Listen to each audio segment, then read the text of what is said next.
For centuries, sailors whispered about a legend, a ghost ship carrying unimaginable wealth lost somewhere beneath the waves.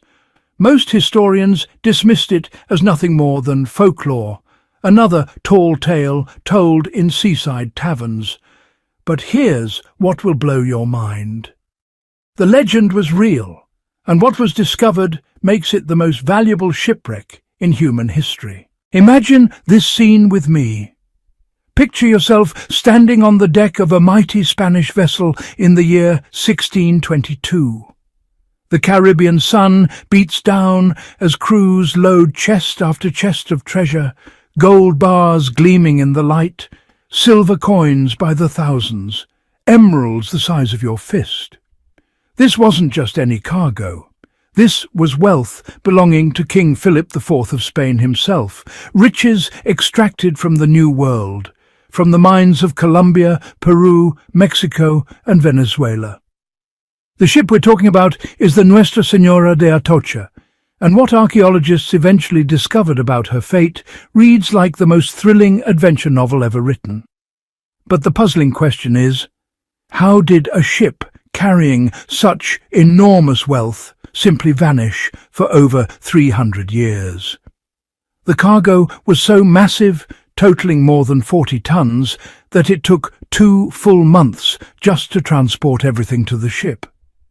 We're talking about precious metals, copper, and those incredible Colombian emeralds that would one day be worth more than $1 billion in today's money.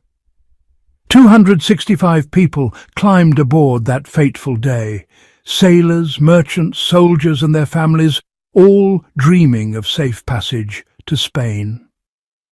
At first, everything went according to plan. The mighty Galleon cut through the Caribbean waters with confidence. But then came the Florida Straits, and with them, trouble that no one could have predicted. Now, let's move to that terrifying night.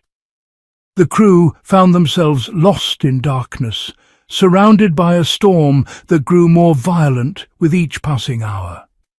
The temperature dropped, the wind howled, and before long they were facing the full fury of a Caribbean hurricane. Giant waves, some as tall as buildings, crashed over the deck. The wind literally tore the masts apart like they were made of paper. The rudder, that crucial piece of equipment that steers the ship, was destroyed by the relentless pounding of the sea. And then the unthinkable happened. The Atocha began her descent toward the darkness of the seabed, carrying all that treasure and nearly everyone on board down with her. Of the original 265 crew members, only 5 souls survived. Think about that for a moment.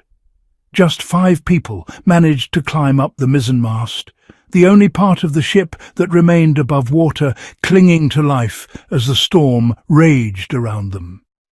The disaster meant a crushing loss of wealth for King Philip IV, but even worse was the tragic loss of human life. What we'll discover now will amaze you.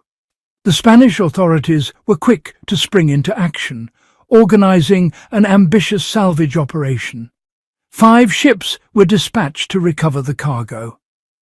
The plan seemed simple enough. After all, the hatches had been securely locked before the sinking, so theoretically the treasure should still be there, waiting to be retrieved.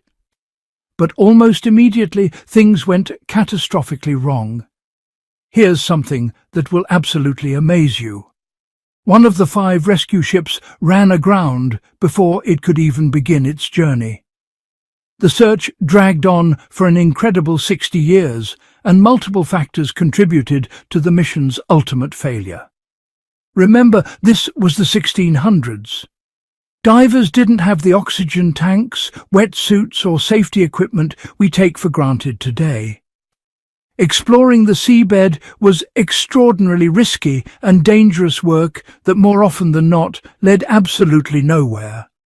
But here's the mystery that baffled archaeologists. While searching desperately for the Atocha, the rescue teams discovered traces of another vessel, the Santa Margarita, which happened to be the Atocha's sister ship. Then another hurricane, just as powerful as the first, passed through the region exactly 1 month after the initial sinking. The seabed became like a massive jigsaw puzzle, with pieces of both ships scattered everywhere across the ocean floor. The rescue mission became nearly impossible. Over time, Spanish salvage crews managed to recover part of the Santa Margarita's cargo, giving them hope. But the Atocha's treasure seemed lost forever, swallowed by the sea, becoming nothing more than a legend passed down through generations. Even so, no one completely forgot that extraordinary story. Then, in 1969, more than 300 years after the sinking, everything began to change. This is where our story takes an incredible turn. An experienced deep-sea diver named Mel Fisher stepped onto the scene and decided to rewrite history. Mel had already spent a significant part of his life at the bottom of the sea. He and his wife even ran a successful diving school in California. So Mel made a bold decision. He gathered his family and moved to the other side of the country, to Florida, with one clear mission in mind. He assembled a new team of treasure hunters whose objective was crystal clear: find the lost treasure of the legendary Atocha. They had little more than a boat, some basic diving equipment and metal detectors, but that was enough to get them started on this ambitious quest. They focused their initial search on a region called the Maritime Keys, which was mentioned in several 17th century documents that Mel had managed to track down. In the first year alone, they travelled more than 100,000 meters, systematically searching the ocean floor.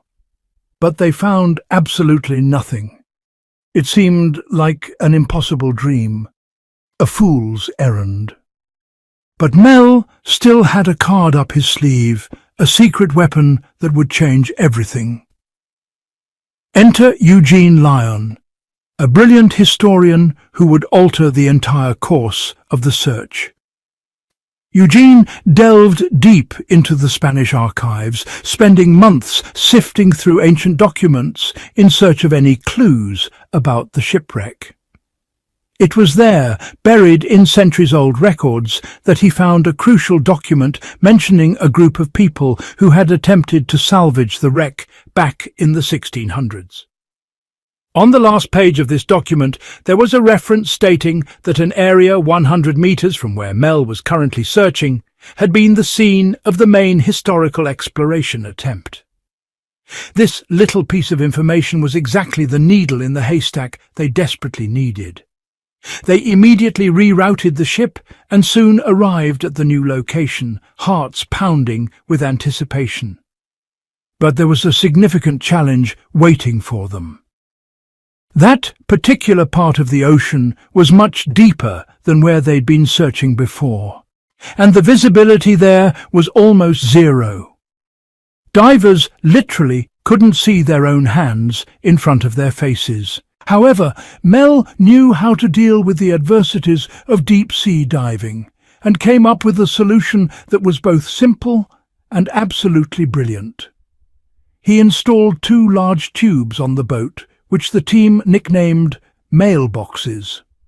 These tubes could be lowered directly in front of the boat's propellers. The idea was ingenious in its simplicity. The propellers would suck clean water from the surface and direct it forcefully to the bottom of the sea, exactly where the divers were working. This technique not only cleared away the murky sediment-filled water, but also helped reveal objects that had been hidden beneath the sand for centuries.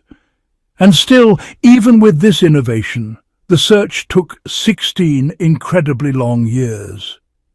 During that time, Fisher's team found many lost items, each one bringing them closer to the main prize. Then, in 1971, they discovered something that made everyone's heart skip a beat.